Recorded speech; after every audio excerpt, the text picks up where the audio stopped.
Penangkapan Tom Lembong terkait kasus dugaan korupsi impor gula dianggap sebagai politisasi. Terkait hal ini, Indonesia Corruption Watch atau ICW meminta Kejaksaan Agung untuk menjelaskan keterpenuhan unsur pasal dalam Undang-Undang Tindak Pidana Korupsi agar dugaan adanya politisasi ini tak menjadi bola liar. Dikutip dari Kompas.com, permintaan ini disampaikan oleh peneliti ICW Diki Anandia pada Kamis 31 Oktober 2024. Menurutnya, hal ini akan menjadi penting agar kasus korupsi ini tak dianggap sebagai politisasi hukum. Diki menyebut ada dua hal yang harus dipahami apabila melihat korupsi kategori kerugian keuangan negara. Dikatakannya setiap perbuatan melawan hukum harus diikuti dengan niat jahat. Lebih lanjut dikatakannya tidak semua kerugian negara dikategorikan sebagai kejahatan korupsi. Ia juga mendesak agar penyidik melakukan pengembangan kasus, khususnya untuk menemukan aktor-aktor lain atau kementerian lain yang diduga terlibat. Pasalnya kebijakan impor gula kristal mentah tidak hanya dilakukan sepanjang tahun 2015 hingga 2016, tetapi juga berlanjut ke tahun-tahun berikutnya. Diketahui Tom Lembong dinilai bersalah oleh Kejagung karena membuka keran impor gula kristal putih ketika stok gula di dalam negeri mencukupi. Izin impor tersebut diberikan kepada pihak swasta, yakni PT AP. Padahal menurut peraturan hanya BUMN yang boleh mengimpor gula kristal putih. Akibat kebijakan itu, negara mengalami kerugian sebesar 400 miliar rupiah.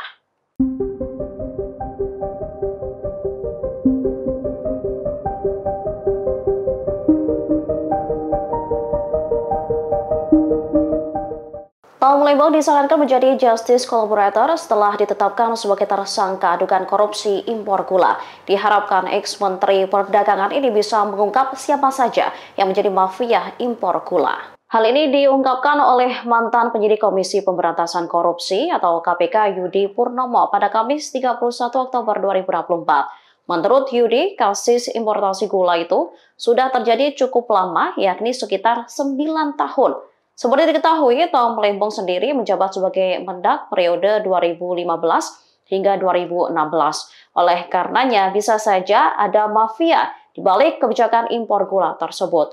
Yudi meyakini Tom Lembong sebagai pemberi izin mengetahui orang-orang yang terlibat di balik keluarnya kebijakan tersebut. Oleh karena itu, ia berharap Tom Lembong berani membongkar kemungkinan adanya mafia di balik kebijakan tersebut. Sehingga dengan Tom yang berani bicara tak hanya membuktikan jika dirinya tak bersalah. Yudi juga turut memberikan pesan kepada Kejagung yang meminta Kejagung bisa menuntaskan kasus importasi gula ini sampai ke akarnya.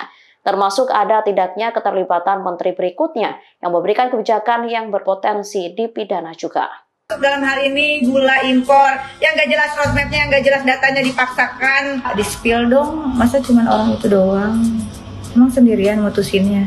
Anggota DPR dari fraksi PDIP, Rieke Diah Pitaloka turut merespon penangkapan Tom Lembong terkait kasus dugaan korupsi impor gula.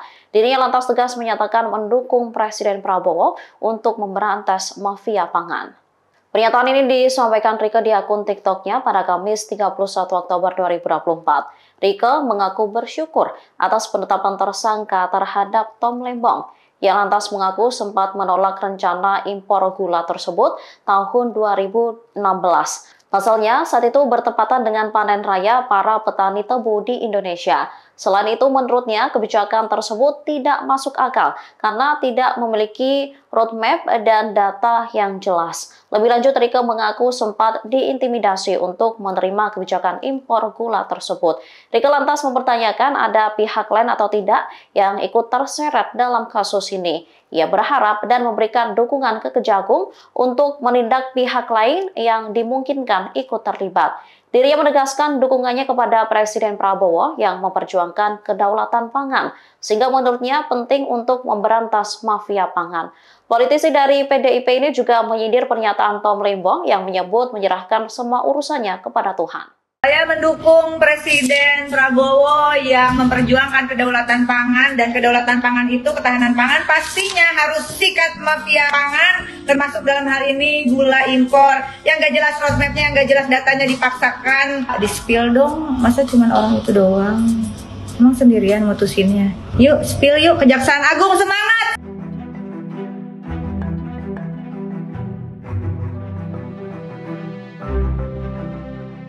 Penetapan tersangka terhadap Tom Lembong dalam kasus dugaan korupsi impor gula disebut-sebut ada unsur politisasi. Terkait hal ini, Menteri ESDM Bahlil Lahadalia buka suara. Saat konfirmasi di Istana Jakarta pada Kamis 31 Oktober 2024, Bahlil memberikan jawaban. Diakui Bahlil, ia tak tahu masalah apa yang menimpa seniornya itu. Pasalnya, dirinya tidak pernah bertugas di Kementerian Perdagangan. Saat ditanya apakah ada intervensi penguasa di kasus Tom Lembong, Bahlil menegaskan masyarakat harus percaya dengan aparat negara. Oleh karenanya, Bahlil menyerahkan kasus Tom Lembong sepenuhnya kepada aparat penegak hukum. Bahlil sendiri mengaku prihatin dengan kasus yang menjerat Tom Lembong. Ia lantas mendoakan yang terbaik bagi ex-mendak tersebut. Diketahui Tom Lembong dinyatakan bersalah oleh Kejagung karena memberikan izin impor gula dalam kondisi stok gula tanah air yang tak mengalami kekurangan, sehingga pemerintah semestinya tak perlu melakukan impor gula. Akibat kebijakan ini, negara mengalami kerugian sebesar 400 miliar rupiah. Sementara Kejagung masih menyelidiki aliran dana yang masuk ke rekening Tom Lembong. Download Tribun X sekarang, menghadirkan lokal menjadi Indonesia.